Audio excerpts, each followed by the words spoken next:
आप लोगों को जैसे भी 7 दिन का 5 दिन का वीक भर का क्लासेस आप लोगों का हो गया, वही सेम सिस्टम आप लोगों का ऑनलाइन वही टेस्ट वाला सेम सिस्टम चलेगा। आप लोगों से एक ही निवेदन है मेरा, जिसका विशेष रूप से ध्यान रखें, ईमानदारी से पढ़ाई करें। जो सिखाया जाता है, जो पढ़ाया जाता है, वो आप पूर्ण रूप से तैयार करें। ऐसे नहीं कि मेरे से ऐसे नहीं होता, मेरे से वैसे नहीं होता। एक बात बता दूं मैं आपको, जो इस विकट समय में पढ़ाई कर गया, समझो वो तिर गया, क्योंकि आगे बहुत सारी भर्तियां और भी आने वाली है। तो इसके लिए हम लोगों को तैयार रहना है। और ये जो वैश्विक आपदा है, ये कब तक रहेगी, ये ना आपके हाथ में ना मेरे हाथ में, केवल एक ऊपर वाले के हाथ में, जो इसको जिस समय कंट्रोल करेगा उसी के हाथ में है। तो आज आपका जो क्लासेस का सिस्टम चलेगा, अभी दीपक सर लेंगे आपकी क्लास, साइंस की क्लास होगी, केमिस्ट्री की, बेसिक केमिस्ट्री की क्लास। जिन स्टूडेंट्स के भी सभी क्लासेस में है ये, आप लोग सभी क्लास अटेंड करें। इसके बाद नेक्स्ट जो क्लास होगा वो अमित सर का होगा, इंडियन हिस्ट्री का। तो जिनके इंडियन हिस्ट्री नहीं है वो क्लास को छोड़ दे, और जिनके इंडियन हिस्ट्री का पोर्शन है वो इस चीज को कंटिन्यू करें। इसमें भी बता दूं मैं आपको, इंडियन हिस्ट्री का पोर्शन किस में नहीं है, REET level 2 math science group में नहीं है, और रीट लेवल 1 में नहीं है, बाकी सभी के। कल से आपको आज शाम को मेरे वीडियो में और विद टाइम टेबल आपके टेलीग्राम ग्रुप पे ये सारी सूचनाएं डाल दी जाएंगी। जल्दबाजी नहीं करें। आज का केवल ये क्लास है, आप लोग देखें कैसी क्वालिटी मिल रही है, हम लोग भी इसको देखते हैं। कल से रेगुलर धीरे धीरे क्लासेस का ड्यूरेशन आप लोगों का बढ़ाएंगे, लेकिन मैं ध्यान रखूंगा कि किसी का क्लास 3 घंटे से एक बार के लिए ज्यादा एक्सीड नहीं करें। आप लोग अगर इसको सपोर्ट करोगे, आप लोग कहोगे सर नो प्रॉब्लम, तो हम लोग इसको टाइम को इंक्रीज भी करवा देंगे। अब मैं दीपक सर को इनवाइट करता हूं कि वो आपकी क्लास को कंटिन्यू करेंगे। आप पूरा ध्यान से, मनोयोग से पूरी क्लास को लें। Wish you all the best. Welcome Deepak sir.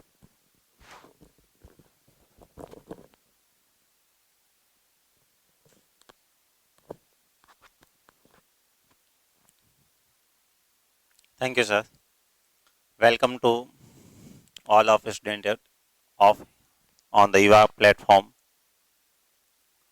ज़्यादा बातें नहीं करते हुए मैं आपको इतना ही कहूँगा कि आज काफ़ी अरसे के बाद हम रूबरू हो रहे हैं, और उसी एनर्जी, उसी उत्साह के साथ हमें वापस अपने कर्तव्य की ओर और अपने सक्सेस पॉइंट की ओर चलना है।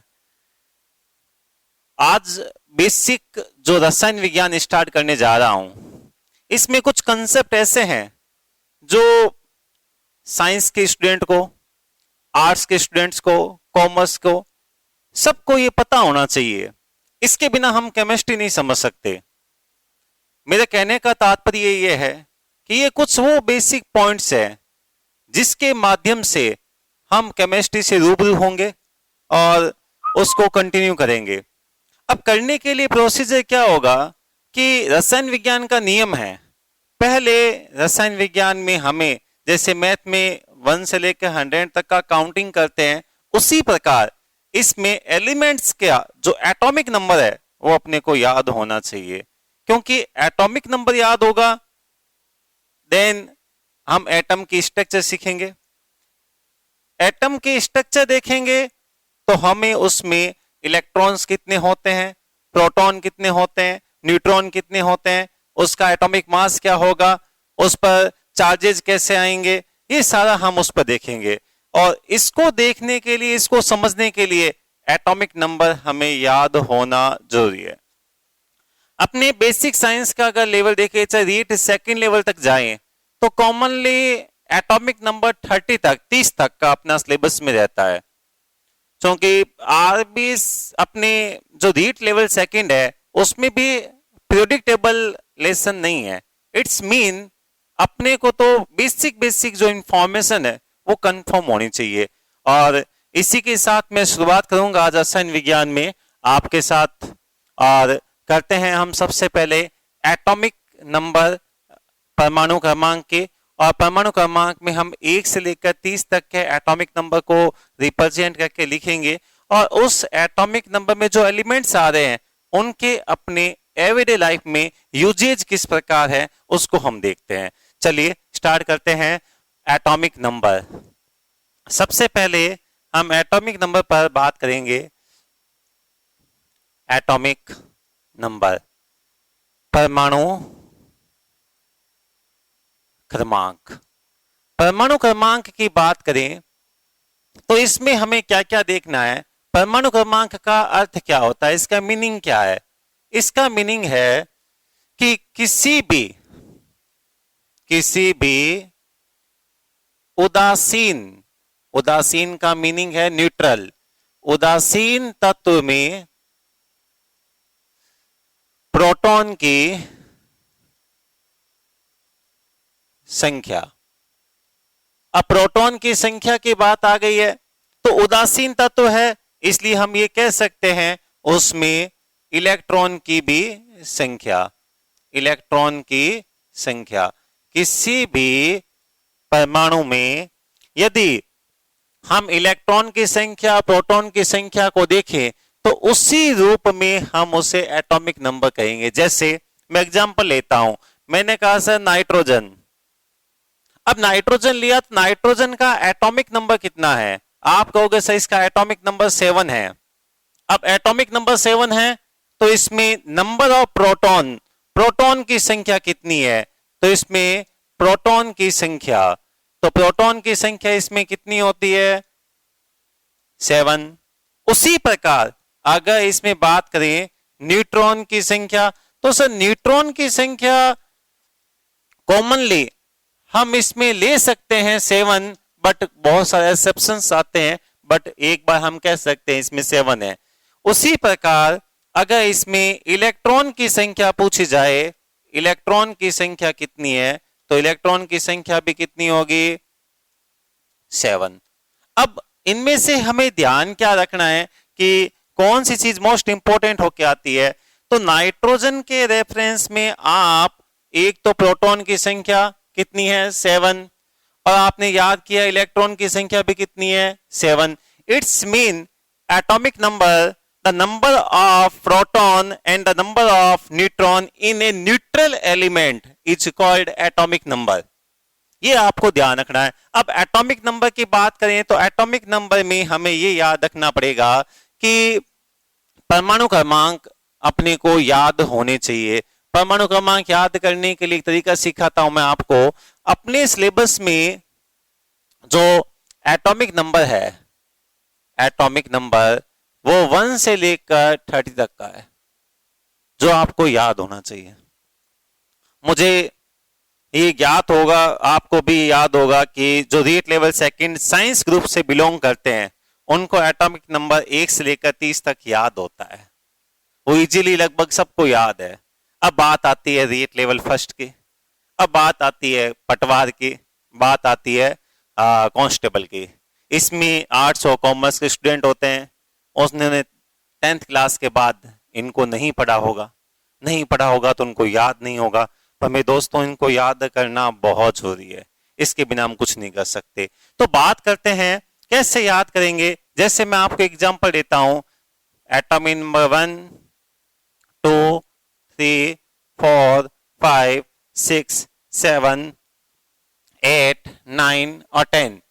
1 पर आपका ये सिंबल है हाइड्रोजन, फिर आता है हीलियम, फिर आता है लिथियम, फिर आता है बेरिलियम, फिर आता है बोरॉन, फिर कार्बन, फिर नाइट्रोजन, फिर ऑक्सीजन, फिर फ्लोरीन और फिर नियॉन। ये हो गए। जैसे कोई नाम लिखना चाहे तो हम कहेंगे इसको हाइड्रोजन, ये आपका हीलियम, ये आपका lithium, beryllium, boron, carbon, nitrogen, oxygen, fluorine और नियॉन। एक बार हम परमाणु क्रमांक 10 तक की चर्चा करेंगे, इनके यूजेस देखेंगे। इसके बाद में 11 से लेकर 20 तक का देखेंगे, फिर 21 से लेकर 30 तक का देखेंगे। उसके अलावा अपने लिए कुछ एलिमेंट्स बहुत महत्वपूर्ण हैं, जैसे गोल्ड। गोल्ड का एटॉमिक नंबर हम देखेंगे 79 ओरम। उसी प्रकार प्लेटिनियम व्हाइट गोल्ड, उसका एटॉमिक नंबर 78, बहुत इंपॉर्टेंट है। अपनी डेली लाइफ में घर पर रूम टेम्परेचर पर एक मेटल है जो लिक्विड अवस्था में पाई जाती है, जैसे मरकरी। मरकरी का एटॉमिक नंबर 80, ये आपको याद रखना है। तो ये वो एलिमेंट्स है, ये वो मेटल्स है जो अपने लिए बहुत लोकप्रिय है। क्वेश्चन आ जाए जैसे कांस्टेबल पटवारी के अंदर इस प्रकार के एटॉमिक नंबर पूछे जा सकते हैं, तो what is the atomic number of gold? Because सोना, गोल्ड हर किसी के पास में इस धातु से लगभग हर कोई परिचित है, और एटॉमिक नंबर पूछ लिया जाए तो हमें एटॉमिक नंबर याद होगा तो हम लिख देंगे, अदरवाइज वो गोल्ड की अंगूठी या उस चेन को देखते रहो, इस पर तो नहीं लिखा हुआ है, कैसे करेंगे? तो दोस्तों एटॉमिक नंबर ऑफ ओरम या गोल्ड 79 याद रखना है। बहुत सारे एग्जामों में प्रीवियस आ चुका है, फिर आएगा। अब इनमें से जैसे हाइड्रोजन की बात करें तो हम इसके डेली लाइफ में यूजेस पढ़ेंगे, फिर हीलियम के पढ़ेंगे, फिर लिथियम के पढ़ेंगे, फिर बेरिलियम के देखेंगे, फिर बोरॉन के देखेंगे, फिर कार्बन के, और फिर नाइट्रोजन के, और फिर ऑक्सीजन के, फिर फ्लोरीन के, और फिर नियोन के। इसको ऐसे बोल बोल के याद करना है, hydrogen, helium, lithium, beryllium, boron, carbon, nitrogen, oxygen, fluorine और नियोन। अगर ये प्रक्रिया हम बार बार 2-4 बार दोहराते हैं, रिपीट करते हैं, तो हमें 1 से लेकर 10 तक का एटॉमिक नंबर याद हो जाएगा। इसके बाद में आगे वो चले, हम कुछ और देखना चाहें तो इनके यूजेस देखते हैं। तो सबसे पहले मैं हाइड्रोजन को लेता हूं, इसको मैं आपके नोट्सों में ये सब कुछ मेंशन किया हुआ होगा, और साथ साथ में आप इसको कॉपी में नोटबुक लेके बैठिए, उसमें नोट करते रहिए, क्योंकि रिटन वर्क हमेशा स्टेबल ज्यादा होता है। अगर आपको इसको साथ साथ अपनी कॉपी में उसी अकॉर्डिंग लिखते जाओगे तो ये दिमाग के अंदर उसी रूप में आपके सेटअप होता जाएगा, और याद करने में, समझने में बहुत आसानी होगी। चलिए दोस्तों, याद पहले लिखते हैं हाइड्रोजन के बारे में। हाइड्रोजन की चर्चा करें सबसे पहले, तो हाइड्रोजन में अपने को क्या पूछता है उसकी चर्चा करते हैं कि हाइड्रोजन में अपने लिए क्या क्या चीज आएगी। तो सबसे पहले नंबर 1 पर आता है H, हाइड्रोजन। सबसे पहला यूज हाइड्रोजन के लिए सामान्य क्वेश्चन, सबसे हल्का तत्व। सबसे हल्का तत्व कौन सा है? हाइड्रोजन, क्योंकि एटॉमिक नंबर कम है तो सबसे हल्का है। दूसरा क्वेश्चन, सबसे हल्की गैस, ये भी कौन सी है? हाइड्रोजन। तो हल्का तत्व पूछा जाए चाहे हल्की गैस पूछी जाए, कौन सी होगी? हाइड्रोजन। पर आप देखोगे मैक्सिमम एग्जामों में सबसे हल्की गैस के रूप में हीलियम दिया होता है। हीलियम क्यों दिया होता है मैं चर्चा करता हूं। सर, हीलियम सबसे हल्की अक्रिय गैस है, अक्रिय गैस है, या आप कह सकते हो नोबल गैस है। अगर ऑप्शन में हाइड्रोजन और हीलियम दोनों दिए हुए आ जाए तो हमें क्या करना है? हाइड्रोजन। और सिंपली क्वेश्चन आए कि सबसे हल्की गैस कौन सी है और ऑप्शन में हाइड्रोजन नहीं दिया हो तो कौन सा करेंगे? हीलियम। क्योंकि अक्रिय गैसों में सबसे हल्की कौन सी होती है? हीलियम। और सबसे हल्की गैस कौन सी है? हाइड्रोजन। हाइड्रोजन आपको पता होगा, इससे भविष्य का ईंधन कहते हैं, भविष्य का ईंधन। आज फ्यूल को लेकर बड़ा चर्चा में रहता है, इसे भविष्य का ऊर्जा स्रोत भी कहा गया है। क्यों कहा गया है? क्योंकि यह पॉल्यूशन फ्री होता है। इसमें प्रदूषण नहीं होता है। आज पूरे विश्व में पॉल्यूशन को लेकर एक बहुत बड़ा क्वेश्चन बना हुआ है। तो हाइड्रोजन एक ऐसा गैस है जो पॉल्यूशन फ्री है, पॉल्यूशन फ्री है, इको फ्रेंडली हो गया है। दूसरा, अत्यधिक मात्रा में ऊष्मा देता है, हीट। इसमें हीट एनर्जी बहुत होती है, आप ऊर्जा कह सकते हो, ऊर्जा की मात्रा बहुत होती है। एग्जाम्पल के तौर पर देखें तो एक हम बहुत बेस्ट एग्जाम्पल देखते हैं, अपना जो प्राकृतिक ऊर्जा का स्रोत है वो कौन है? सूर्य। सूर्य पर कौन सी गैस है? हाइड्रोजन। हाइड्रोजन क्या काम करती है? सर वहां कहते हैं कि हाइड्रोजन के दो नाभिक, टू न्यूक्लियस ऑफ हाइड्रोजन मिलकर रिएक्शंस करते हैं और क्या बनाते हैं? हीलियम का एक नाभिक। तो सूर्य पर हाइड्रोजन गैस होने के कारण हाइड्रोजन के दो नाभिक मिलते हैं और हीलियम का एक नाभिक बनाते हैं। इस प्रक्रिया में अत्यधिक मात्रा में ऊष्मा निकलती है। अब वो ऊष्मा, वो ऊर्जा हमें प्रकाश के रूप में या ऊष्मा के रूप में हमें मिलती है। तो हम ये कह सकते हैं कि ये प्रक्रिया हाइड्रोजन के दो नाभिक मिलकर यदि हीलियम का एक नाभिक बनता है तो इस प्रक्रिया को हमने नाम दिया है नाभिकीय संलयन। Nuclear fusion. तो क्वेश्चन आएगा कि सूर्य पर ऊष्मा या सूर्य पर एनर्जी का कारण क्या है? तो हम कहेंगे नाभिकीय संलयन क्रिया के कारण, न्यूक्लियर फ्यूजन के कारण, या हम कहेंगे वहां पर हाइड्रोजन गैस का भंडार होने के कारण। ऐसा माना जाता है कि 7,000 अरब वर्ष के बाद में हाइड्रोजन गैस सूर्य पर समाप्त हो जाएगी और सूर्य रेड कलर में हो जाएगा। एक स्थिति ऐसी आएगी कि सूर्य विस्फोट के साथ नष्ट हो सकता है, अपनी ऊर्जा का ह्रास कर सकता है और अंधेरा कक्ष हो जाएगा और सारा ब्रह्मांड उसी में समा जाएगा, सारी पृथ्वी से चले जाएगी। हम कहते हैं ब्लैक होल की संज्ञा इसी से दी जाती है। थोड़ा सा और आगे चर्चा करें नाभिकीय संलयन के बारे में, हाइड्रोजन के बारे में।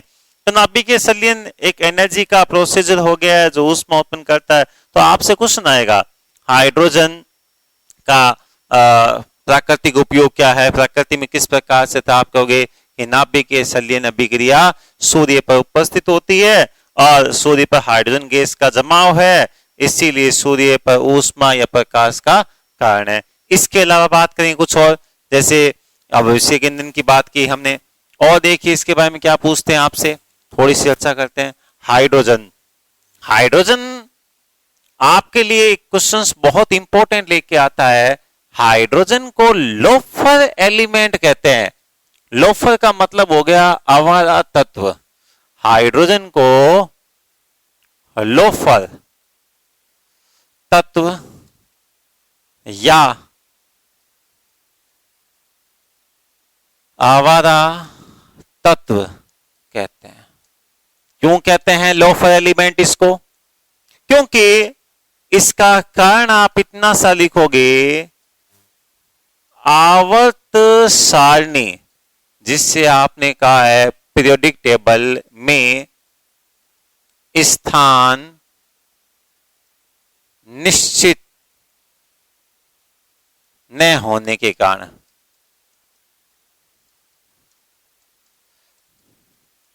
आवर्त सारणी में इसका स्थान फिक्स नहीं है। आपने आधुनिक आवर्त सारणी को देखा होगा, modern periodic table. Modern periodic table की बात करें चर्चा में, तो जो ऊपर से नीचे की ओर ऐसे जो वर्गाकार जो खाने होते हैं, बॉक्स होते हैं, उन्हें हमने नाम दिया है वर्ग या ग्रुप। और जो ऐसे हॉरिजॉन्टल चलते हैं, क्षैतिज अवस्था में चलते हैं, इन्हें हमने नाम दिया था आवर्त, या आप इसे कहोगे पीरियड। सभी जानते हैं कि आधुनिक आवर्त सारणी में वर्ग की संख्या कितनी होती है? 18। और आवर्त की संख्या कितनी होती है? 7। अब क्वेश्चन यहां ये बनेगा कि हाइड्रोजन को सभी कहते हैं कि सर हाइड्रोजन तो यहां रखा हुआ ना, हाइड्रोजन पहले आवर्त में और पहले वर्ग में, फिर आपने ऐसा कैसे कह दिया कि इसका स्थान निश्चित नहीं है? इसका स्थान इसलिए निश्चित नहीं है क्योंकि सभी, चाहे मेंडलीफ हो चाहे मोजले हो, उसके अंदर उसकी कमियों में यह प्रदर्शित किया हुआ है कि पहला जो वर्ग है उसमें हाइड्रोजन के बाद में आपने देखा होगा क्या आता है? लिथियम, फिर आता है सोडियम, फिर आता है पोटेशियम, फिर आता है रुबिडियम, फिर आता है सीजियम, फिर आता है फ्रांसियम। ये सारी की सारी मेटल्स है, धातु है, यानी कि ये सारे की सारी क्या है? मेटल, धातु। जबकि हाइड्रोजन गैसीय अवस्था में है और क्या है? अधातु। तो इस वर्ग में समान गुण वाले एलिमेंट्स होने चाहिए थे, पर एक हाइड्रोजन क्या डाल दिया है? असमान गुण वाला। तो आप हम ये कहेंगे कि सर सारे के सारे मेटल्स है, ये नॉन मेटल बीच में रख दिया है, गैस अवस्था वाला रख दिया है। इसका कारण ये इसीलिए रखा गया है कि आवर्त सारणी का जब भी हम अध्ययन करेंगे तो सबसे पहले इस हाइड्रोजन के स्थान को निश्चित करने की बात करेंगे। कोई नई आवर्त सारणी बनाएगा, उसके लिए डिस्कवर करेगा, तो उसको सबसे पहले अध्ययन किसका करना पड़ेगा? हाइड्रोजन का। और हाइड्रोजन का स्थान क्या करना पड़ेगा? सुनिश्चित करना पड़ेगा। इसीलिए हम कहते हैं कि जब इतनी बड़ी आवर्त सारणी का निर्माण किया गया परंतु उसमें हाइड्रोजन का स्थान निश्चित नहीं किया गया, निश्चित नहीं है, इसीलिए घूमता फिरता है, उसका फिक्स स्थान नहीं है, इसीलिए उसको हमने नाम क्या दिया है? आवारा। कहते ना एक पशु है, कहते ये तो आवारा पशु की तरह घूमता है। क्यों घूमता है? क्योंकि उसका स्थान निश्चित नहीं है, फिक्स नहीं है। और लोफर समझ ही गए, आवारा ही लोफर होता है। तो हाइड्रोजन का आवर्त सारणी में पीरियोडिक टेबल में स्थान निश्चित न होने के कारण इसी को हमने नाम दिया है लोफर एलिमेंट या आवारा तत्व। ये आवर्त सारणी में आपको थोड़ा समझाऊंगा जब इसका टॉपिक आएगा, क्योंकि इसमें आवर्त और वर्ग से लेकर बहुत सारे कुछ छोटे मोटे नियम्स आते हैं। जैसे छोटे मोटे क्वेश्चन आ जाता है कई बार ऐसा कि निम्न में से कौन सा तत्व आवर्त सारणी के वर्ग संख्या फर्स्ट में नहीं है या प्रथम में नहीं है, तो इसको याद करना पड़ेगा। ऐसे याद करोगे तो अपने को तो खाली ट्रिक्स है, ट्रिक्स से याद करना है, क्योंकि अपना बेसिक साइंस है। इसको प्रॉपरली ऐसे याद कर लेंगे, हमारे लिए ना करो रब से फरियाद। दो चावा बोलेंगे, हमारे लिए ना करो रब से फरियाद, हो जाएगा। तो आगे चलते रहेंगे इसमें। तो हाइड्रोजन का लोफर एलिमेंट्स के रूप में हो गया, ये भी एक क्वेश्चन है, और सबसे हल्की गैस के रूप में हो गया। ये हाइड्रोजन के वो लाइफ में एग्जांपल्स है जो अपने काम आते हैं। अब मैं कुछ विशेष एग्जांपल लेता हूं जो अपने सामान्य विज्ञान में लगभग हर एक एग्जाम में क्वेश्चंस लेके आया हुआ है। लगभग एग्जाम से मिल जाएगा, कोई ऐसी बुक्स नहीं होगी जिसमें इसका ऑब्जेक्टिव क्वेश्चंस न हो। जैसे हाइड्रोजन गैस का एक बहुत महत्वपूर्ण योगदान है, अपन कहते हैं वनस्पति तेल से वनस्पति घी बनाना। अब वनस्पति तेल से वनस्पति घी बनाने की क्रिया को हमने नाम क्या दिया है? और इसको क्या, देखो वनस्पति तेल से वनस्पति घी बनाने के लिए एक तो हाइड्रोजन गैस की आवश्यकता होती है, और यहां अगर उत्प्रेरक या आप कह सकते हो कैटालिस्ट, तो उत्प्रेरक कौन सा चाहिए? Na, निकल। तो निकल उत्प्रेरक की उपस्थिति में हाइड्रोजन गैस के साथ यदि वनस्पति तेल की क्रिया करवाई जाती है तो उत्पाद के रूप में क्या बनता है? वनस्पति घी। एग्जाम में बार बार क्वेश्चन आता है, वनस्पति घी का निर्माण करने के लिए किस उत्प्रेरक की उपस्थिति होना आवश्यक है? निकल। या वनस्पति तेल से वनस्पति घी बनाने के लिए कौन सी गैस की आवश्यकता होती है? ऑक्सीजन, नाइट्रोजन, हाइड्रोजन फ्लोराइड, ऐसे कुछ मिल जाएगा तो हाइड्रोजन। और इस प्रोसेस का नाम क्या है? इस अभिक्रिया को हम क्या कहते हैं? इस अभिक्रिया के लिए नाम आता है हाइड्रोजनीकरण। ये बहुत इंपॉर्टेंट है, हाइड्रोनाइजेशन। हाइड्रोनाइजेशन ये एग्जाम में बहुत बार क्वेश्चंस लेके आता है, इसका भी अपने को ध्यान रखना है। हाइड्रोजनीकरण से क्वेश्चंस लेके आ जाता है। वनस्पति तेल से वनस्पति घी बनाने की क्रिया को हाइड्रोजनीकरण कहते हैं और हाइड्रोजन गैस के साथ निकल की उपस्थिति में अभिक्रिया करवाई जाती है। ये भी एक एग्जाम में क्वेश्चंस लेके आता है। तो हाइड्रोजन के अगर उपयोग देखें तो हमने लगभग सारे उपयोग देख लिए। पहला उपयोग देखा था, सबसे हल्की गैस थी, बिल्कुल। दूसरा उपयोग इसका देखा है, सबसे हल्का तत्व था, सबसे हल्का तत्व। तीसरा उपयोग देखा था, नाभिकीय संलयन। नाभिकीय संलयन अभी आपको बताया था सूर्य पर ऊर्जा बनने के लिए, और आपको इसमें बता दिया है हाइड्रोजनीकरण। और इसके साथ में आप इसको देख लिए, इसे आवारा तत्व भी कहते हैं।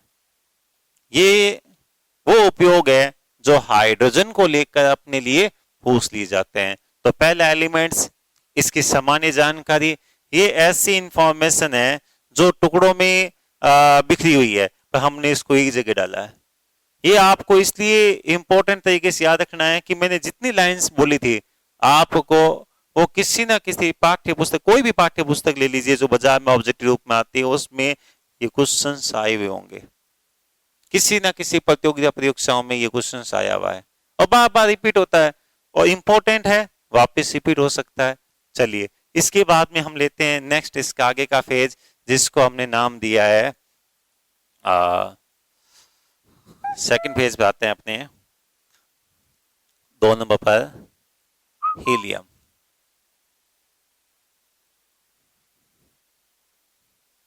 हीलियम बहुत important H। Helium atomic number 2 means electron की संख्या भी 2 और प्रोटॉन की संख्या भी 2। हीलियम के लिए बहुत सारे विशेष नाम आते हैं। इसे अक्रिय गैस, इसे नोबल गैस, इसे उत्कृष्ट गैस, इसे निष्क्रिय गैस कहा जाता है। इस सारे नाम एक ही है, चाहे आप अक्रिय गैस कह दीजिए, चाहे आप इसे नोबल गैस कह दीजिए, चाहे इसके उत्कृष्ट गैस कह दीजिए, चाहे इसे निष्क्रिय गैस कह दीजिए। हीलियम की स्थिति पूछी जाती है, पोजीशन कि आवर्त सारणी में इसकी स्थिति कहां है, तो आप कहोगे आधुनिक